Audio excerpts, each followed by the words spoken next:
पंजाबी भाषा में एक कहावत कही जाती है कि जिन लाहौर नहीं व्याख्या वो जन्माई नहीं, यानी जिन्होंने लाहौर नहीं देखा वो पैदा ही नहीं हुआ। पुराने ज़माने से ही लाहौर को भारत का दरवाज़ा कहा जाता है, क्योंकि मिडिल एशिया और अरब से आने वाले यात्रियों के लिए लाहौर ही एक बहुत इंपॉर्टेंट सिटी हुआ करती थी। और बताया जाता है कि दिल्ली तक पहुंचने के लिए लाहौर से गुजरना पड़ता था, लेकिन बंटवारे के बाद लाहौर पाकिस्तान के हिस्से में चला गया। और आज तक यह बात कही जाती है कि लाहौर की 85% आबादी गैर मुस्लिम थी। इस लिहाज से यह शहर भारत के हिस्से में आना चाहिए था, ना कि पाकिस्तान के हिस्से में। आइए जानते हैं कि आखिर क्यों लाहौर पाकिस्तान के हिस्से में गया, ना कि भारत के हिस्से में। लाहौर की प्राचीन इमारतें आज भी पार्टीशन का दर्द अपने अंदर समेटे हुए है। 2017 के डेटा के अनुसार आज यहाँ 94.7% आबादी मुस्लिमों की है, वहीं महज 0.2% आबादी हिंदुओं की है। लाहौर को पाकिस्तान का दिल कहा जाता है, क्योंकि टोटल रेवेन्यू का 11.5% लाहौर से जो आता है। इसके अलावा प्रोविंशियल इकोनॉमी में भी 19% का लाहौर योगदान देता है। लेकिन ऐसा कहा जाता है कि पार्टीशन के वक्त लाहौर पाकिस्तान का नहीं, भारत का हिस्सा होने वाला था। भारत ही नहीं, पाकिस्तान के कुछ लोगों का भी यही मानना है। लेकिन आखिर में ऐसा क्यों नहीं हो पाया था, यह जानने के लिए हमें 76 साल पीछे चलना होगा। हमारे बड़े बूढ़े बताते हैं कि लाहौर को भारत का हिस्सा बनाने के पीछे कई वजह थी, क्योंकि उस समय शहरों का रिलीजन के बेसिस पर डिवीज़न हुआ था। जिस शहर में मुस्लिमों की ज़्यादा पॉपुलेशन थी वह पाकिस्तान के हिस्से में गया, और जिन शहरों में हिंदुओं की ज़्यादा पॉपुलेशन थी वह भारत के हिस्से में आया। इसमें इसके अलावा कई और फैक्टर्स भी शामिल थे, जैसे कि समुदाय की पॉपुलेशन के अलावा यह भी देखा जा रहा था कि प्रॉपर्टी और ओनरशिप किसी रीजन के पास कितनी ज़्यादा है। 1941 के सेंसस के अकॉर्डिंग लाहौर में 40% नॉन मुस्लिम लोग रहते थे, वहीं 80% पॉपुलेशन ओनरशिप भी नॉन मुस्लिमों के पास थी। इस प्रकार लाहौर की इकनॉमी में गैर मुस्लिमों का बहुत ज़्यादा प्रभाव था। ये मेन कारण था कि जिससे लग रहा था कि लाहौर भारत का हिस्सा हो सकता है। इसके साथ ही लाहौर में नॉन मुस्लिम्स का अधिकार बिल्डिंग्स, मॉन्यूमेंट्स, इंस्टीट्यूशंस और हॉस्पिटल पर ही बहुत ज़्यादा था। इसके साथ ही यह महाराजा रणजीत सिंह के राज्य की कैपिटल भी थी। वहीं तब के लाहौर को और बेहतर समझने के लिए चलिए आपको वहाँ की सांस्कृतिक विरासतों के बारे में बता देते हैं। देखिए, आर्य समाज मंदिर, महादेव मंदिर, शीतला माता मंदिर, भैरव मंदिर, श्री कृष्ण मंदिर, दूध वाली माता मंदिर, महाराजा रणजीत सिंह समाधि, गुरुद्वारा श्री डेरा साहिब, गुरुद्वारा श्री जन्म स्थान गुरु रामदास जी, भावरिया जैन दिगंबर मंदिर, जैन श्वेतांबर मंदिर, यहाँ ही कुछ मशहूर धार्मिक स्थल हैं। वहीं लाहौर के पंजाब यूनिवर्सिटी में तो 8671 संस्कृत और हिंदी की पांडुलिपियाँ आज भी रखी हुई हैं। यहाँ से सवाल उठता है कि आखिर क्यों इतनी नॉन मुस्लिम पॉपुलेशन और प्रॉपर्टी ओनरशिप के बाद लाहौर पाकिस्तान के हिस्से में क्यों चला गया। जब भारत और पाकिस्तान का पार्टीशन होना था तब ब्रिटेन से एक शख्स को बुलाया गया, सिरिल रैडक्लिफ।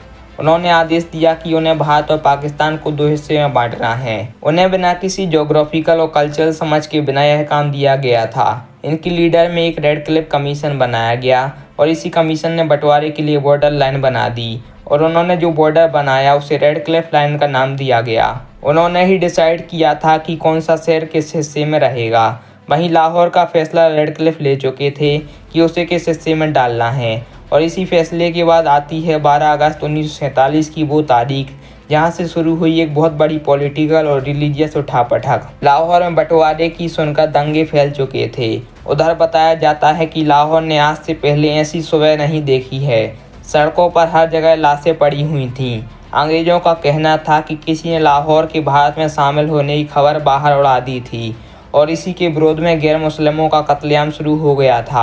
महज 24 घंटे के भीतर लाहौर में हालात इतने बिगड़ गए थे कि गवर्नर जेंकिंस ने माउंटबेटन को टेलीग्राम भेजकर फौज को बुलाने का डिमांड कर दिया। उन्होंने लिखा था कि लाहौर और अमृतसर की पुलिस पर भरोसा नहीं किया जा सकता, क्योंकि कत्लेआम करते कई पुलिस वालों को भी देखा गया है। इसके अलावा बड़े मुस्लिम नेता लियाकत अली खान ने एक नारा भी दिया था, हंस के ले लिया पाकिस्तान, लड़ के लेंगे हिंदुस्तान। लाहौर की हर गली मोहल्ले में यही नारा गूंज रहा था। लोग बताते हैं कि इस कत्लेआम की असल वजह सिरिल रैडक्लिफ ही थे। उनके ऑफिस से यह इन्फॉर्मेशन लीक हुई थी। लाहौर पहले भारत के हिस्से में ही आना था। फिर 12 अगस्त को इतने लोगों का खून बहा कि गुपचुप तरीके से यह फैसला रातों रात बदलना पड़ा। कहते हैं कि रैडक्लिफ का एक एसोसिएट पाकिस्तान को कोई बड़ा शहर न दिए जाने से नाखुश था। लाहौर भी जब हाथ से निकलने लगा तो उसने यह इन्फॉर्मेशन लियाकत अली को बेच दी थी।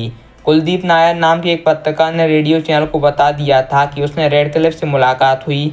इस दौरान रेडक्लिफ ने नायर से कहा कि बॉर्डर लाइन खींचने के लिए उसे 10 से 12 दिन मिले थे। उन्होंने सिर्फ हवाई जहाज से ही एक बार भारत को देखा था और उसे बताया गया था कि लाहौर हिंदुओं का शहर है और उनकी प्रॉपर्टी मुसलमानों से ज़्यादा है। दोस्तों, उस समय लाहौर बहुत बड़े शहरों में गिना जाता था, इस लिहाज से उसे भारत का हिस्सा होना था। लेकिन अब तक पाकिस्तान को कोई बड़ा शहर नहीं मिला था। रेडक्लिफ कहते हैं कि बंटवारे के बाद मुझसे नाराज रहने वाले पाकिस्तान को खुश होना चाहिए कि मैंने उन्हें भारत से लेकर लाहौर दिया है।